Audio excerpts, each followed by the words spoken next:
anyways, I'm going to keep my questions short.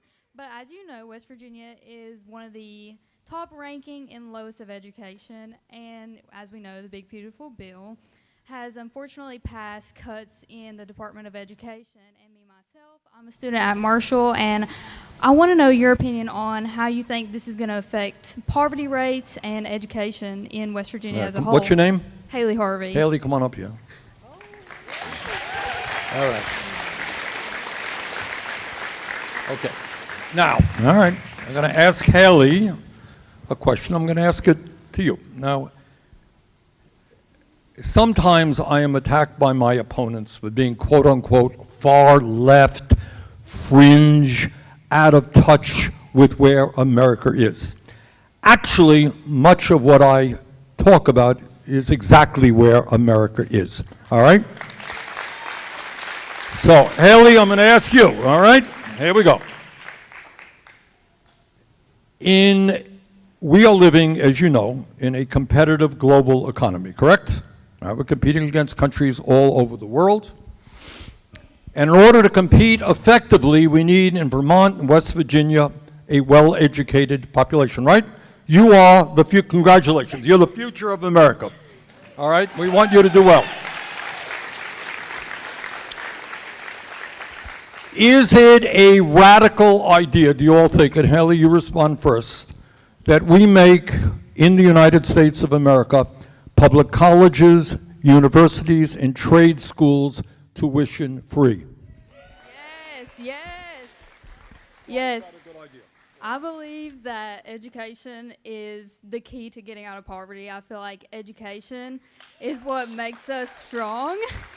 And I feel like education should be just as accessible as healthcare. I mean, whether you're from West Virginia where education is low, I feel like that's where it's needed most. We need access to scholarships and resources that allow people to go to college and make better for themselves. And maybe one day, if we get the education up higher in West Virginia, that we could actually make a change.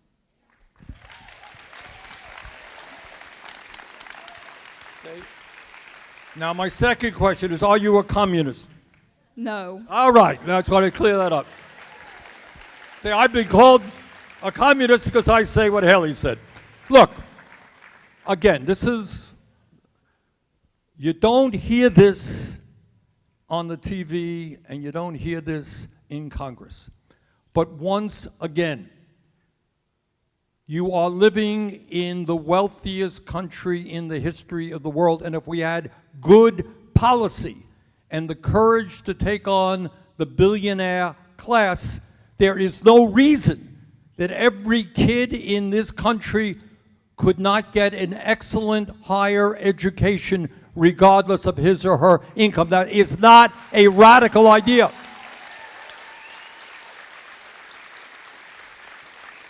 And I want you to think about, we've talked a little bit about education, we've talked a little bit about healthcare. Think in your own minds what it would mean to the people in this state, in my state, all over this country, if you did not have to worry about whether you could afford to go to a doctor or not. And if you had enough doctors and hospitals in your community. Think about how that would alleviate stress. Think about what it means, parents, if you knew your kids were getting the best education in the world and not having to worry about whether you could afford it or not.